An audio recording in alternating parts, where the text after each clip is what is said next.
ಶುಭಾಶಯಗಳು. ಇವತ್ತು ಮೊದಲನೇ ದಿವಸ. ಇಂದಿನ ಅಧಿದೇವತೆ ಶೈಲಪುತ್ರಿ. ಇವತ್ತು ನಾವು ಇಲ್ಲ ಭಜನೆಗೆ ಮತ್ತೆ ಲಲಿತಾ ಸಹಸ್ರನಾಮ ಮಾಡೋದಕ್ಕೆ ಸೇರಿದ್ದೇವೆ. ಇದೊಂದು ಸುಸಂದರ್ಭ. ನಮಗೆ ನಮ್ಮ ಬಡಾವಣೆಯಲ್ಲಿನ ದೇವಿ ರಾಜರಾಜೇಶ್ವರಿಯನ್ನ ದರ್ಶನ ಮಾಡಿಕೊಂಡು ಪುಣ್ಯವನ್ನು ಸಂಪಾದನೆ ಮಾಡ್ಕೊಳ್ಳೋದಕ್ಕೆ ಇದೊಂದು ಸದಾವಕಾಶ. ಎಲ್ಲರೂ ಸೇರಿರೋದು ಬಹಳ ಸಂತೋಷ.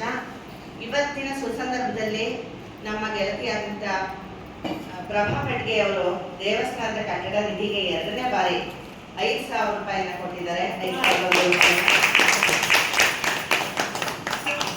ದೇವಿ ಅವರಿಗೆ ಸನ್ಮಂಗಳನ್ನ ಉಂಟು ಮಾಡಲಿ ಅಂತ ಭಗವತಿಯರಿಗೆ ಪ್ರಾರ್ಥನೆ ಮಾಡ್ತಾ ಇದ್ದೀನಿ.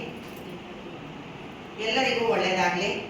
ಇಂದಿನಿಂದ 10 ದಿನಗಳ ಕಾಲ ನವರಾತ್ರಿ. ಅದರಲ್ಲಿ 9 ದಿನ ನಾವಿಲ್ಲಿ ಲಲಿತಾ ಸಹಸ್ರನಾಮಕ್ಕೆ ಸೇರ್ತೀವಿ. 1 ದಿನನೂ ತಪ್ಪಿಸ್ಕೊಳ್ಳದೆ ಆದಷ್ಟು ಬರೋದಕ್ಕೆ ಪ್ರಯತ್ನ ಮಾಡೋಣ. ಭಗವತಿಯ ಅನುಗ್ರಹಕ್ಕೆ ಪಾತ್ರರಾಗೋಣ. ಎಲ್ಲರಿಗೂ ವಂದನೆಗಳು.